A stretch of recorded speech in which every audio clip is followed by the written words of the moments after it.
सोचो एक ऐसा दिन आएगा जब आसमान में सूरज नहीं होगा। नहीं, बादल छाए होने की बात नहीं कर रहा मैं बात कर रहा हूं उस दिन की जब सूरज खुद ही नहीं रहेगा। और सबसे डरावनी बात यह है कि यह दिन सच में आएगा। हमारा सूरज, जिसे देखकर हम हर सुबह जिंदा होने का एहसास करते हैं, वो एक दिन मर जाएगा। और जब वो मरेगा तो उससे पहले वो हमारी धरती को निगल जाएगा। जी हां, निगल जाएगा। तो चलो आज समझते हैं कि सूरज की मौत कैसे होगी, उसमें कितना वक्त लगेगा, और जब वो मरेगा तो धरती के साथ क्या होगा। देखो, सबसे पहली बात यह समझो कि सूरज कोई पत्थर का गोला नहीं है। सूरज एक बहुत बड़ा गैस का गोला है, जिसके अंदर लगातार एक न्यूक्लियर रिएक्शन रिप्रेजेंट हो रहा है, जिसे फ्यूजन कहते हैं। इस फ्यूजन में हाइड्रोजन हीलियम में बदलता है, और इसी प्रोसेस से वो एनर्जी निकलती है जो हमें रोशनी और गर्मी के रूप में मिलती है। अब सोचो, ये प्रोसेस पिछले 4.5 अरब साल से चल रहा है। सूरज के पास फ्यूल यानी हाइड्रोजन इतना ज्यादा है कि वो अभी भी आधा फ्यूल भी खत्म नहीं कर पाया है। मगर यहां एक सवाल आता है कि जब ये फ्यूल खत्म होगा तो क्या होगा। तो बता दूं कि सूरज के पास अभी भी करीब 5 अरब साल का फ्यूल बचा है। मतलब अभी तुम चैन से सो सकते हो। ये कोई कल की बात नहीं है। मगर 5 अरब साल बाद जब सूरज के कोर का हाइड्रोजन खत्म होने लगेगा तो एक बहुत बड़ा बदलाव शुरू होगा। सूरज का कोर सिकुड़ने लगेगा और इसके बाहर का हिस्सा फैलने लगेगा, और यह फैलाव इतना ज्यादा होगा कि सूरज अपने आज के साइज से सैकड़ों गुना बड़ा हो जाएगा। इस स्टेज को साइंटिस्ट रेड जायंट कहते हैं। मतलब सूरज एक लाल रंग का बहुत बड़ा गोला बन जाएगा। अब यहां पर एक डरावना सवाल आता है कि जब सूरज इतना फैलेगा तो वो कितनी दूर तक फैलेगा। तो सुनो, ये जवाब तुम्हारी रात की नींद उड़ा सकता है। जब सूरज रेड जायंट बनेगा तो उसका साइज इतना बढ़ जाएगा कि वो मरकरी और वीनस को पूरी तरह निगल जाएगा। ये दो प्लैनेट्स लिटरली सूरज के अंदर समा जाएंगे, जैसे वो कभी थे ही नहीं। और सबसे बड़ी बात यह है कि कई साइंटिस्ट मानते हैं कि सूरज की यह फैली हुई सतह हमारी धरती तक भी पहुंच सकती है। मतलब हमारा घर, हमारी धरती सूरज के अंदर जलकर खत्म हो सकती है। मगर यहां एक ट्विस्ट है जो ज्यादातर लोगों को नहीं पता। कुछ साइंटिस्ट ये भी कहते हैं कि जैसे सूरज अपना मास खोएगा, वैसे उसका ग्रेविटेशनल पुल कमजोर होगा, और इससे प्लैनेट्स की ऑर्बिट बाहर की तरफ खिसक सकती है। मतलब शायद धरती सूरज के अंदर सीधे ना जाए, बल्कि थोड़ा दूर खिसक जाए। मगर इससे भी धरती को बचने की कोई गारंटी नहीं है, क्योंकि अगर धरती निगली नहीं भी गई तो भी वो सूरज के इतने करीब होगी कि उसकी पूरी सतह पिघल जाएगी। समंदर उबल जाएंगे, वातावरण जल जाएगा, और धरती पर जो भी जिंदगी होगी वो उस वक्त तक खत्म हो चुकी होगी। तो चाहे धरती निगली जाए या ना जाए, उसका हाल बहुत बुरा होगा, ये बात तो पक्की है। अब सवाल ये है कि उससे पहले क्या होगा। क्या इंसान उस दिन तक धरती पर ही रहेगा? तो जवाब है बिल्कुल नहीं। तुम्हें यह सुनकर हैरानी होगी कि सूरज के रेड जायंट बनने से बहुत पहले ही धरती रहने लायक नहीं रहेगी। ऐसा इसलिए क्योंकि जैसे जैसे सूरज बूढ़ा होता जाएगा, वैसे वैसे उसकी ब्राइटनेस बढ़ती जाएगी। साइंटिस्ट कहते हैं कि अगले 1 अरब साल के अंदर ही सूरज इतना ज्यादा गर्म और ब्राइट हो जाएगा कि धरती के समंदर उबलने लगेंगे। मतलब रेड जायंट बनने में अभी 5 अरब साल बाकी हैं, मगर धरती के रहने लायक न रहने में सिर्फ 1 अरब साल बाकी हैं। ये फर्क समझना बहुत जरूरी है। अब यहां एक और इंटरेस्टिंग बात है।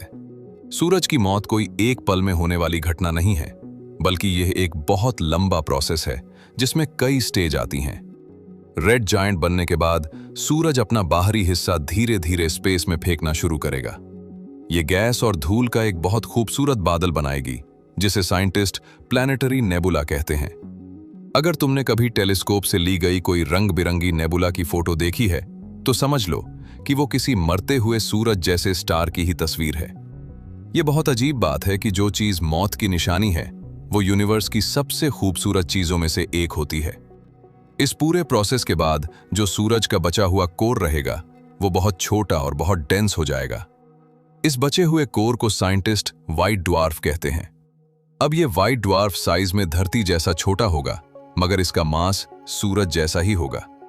मतलब इतना ज्यादा मैटर एक बहुत छोटी जगह में पैक हो जाएगा कि इसकी ग्रेविटी बहुत ज्यादा होगी। अगर तुम इस व्हाइट ड्वार्फ का एक चाय का कप जितना हिस्सा भी धरती पर ला सको तो उसका वजन कई टन होगा। यह सोचने में जितना अजीब लगता है, असल में उतना ही सच है। अब सवाल यह है कि यह व्हाइट ड्वार्फ हमेशा के लिए रहेगा क्या?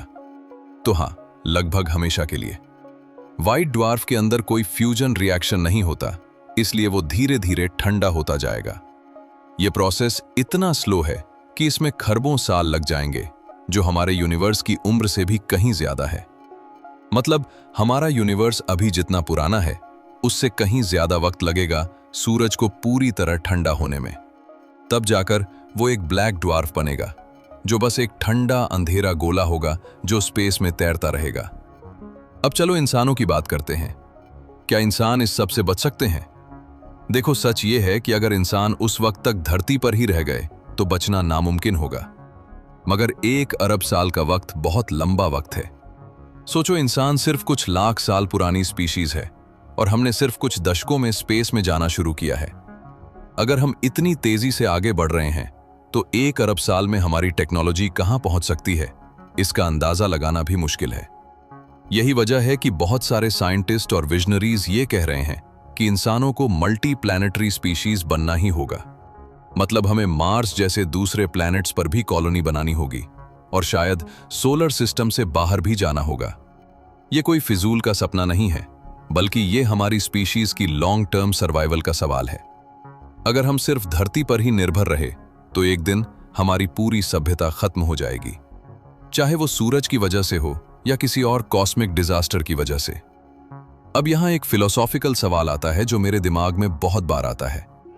हम रोज सुबह उठते हैं, काम पर जाते हैं, झगड़े करते हैं, प्यार करते हैं, सपने देखते हैं, और ये सब इस सोच के साथ करते हैं कि जैसे ये दुनिया हमेशा रहेगी।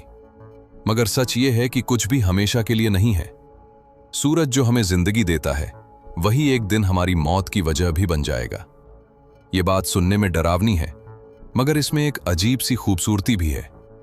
ये हमें याद दिलाती है कि हमारे पास जो वक्त है वो लिमिटेड है, इसलिए उसे समझदारी से और पूरी शिद्दत से जीना चाहिए। तो दोस्तों, ये थी सूरज की मौत और उसके साथ धरती के अंजाम की पूरी कहानी। एक ऐसी कहानी जो अभी हमसे अरबों साल दूर है, मगर जो उतनी ही सच है जितना आज का सूरज सच है। शायद जब तक ये दिन आएगा तब तक इंसान धरती से बहुत आगे जा चुका होगा, या शायद नहीं भी जा पाएगा। मगर एक बात पक्की है कि जब तक सूरज है तब तक हमें इसकी रोशनी का फायदा उठाना चाहिए। और अगली बार जब तुम सूरज को डूबते हुए देखो तो याद रखना कि वो जितना खूबसूरत लगता है उतना ही सीमित भी है। दिमाग खुला रखो, दुनिया उससे कहीं बड़ी है जितना तुम सोचते हो। जय हिंद।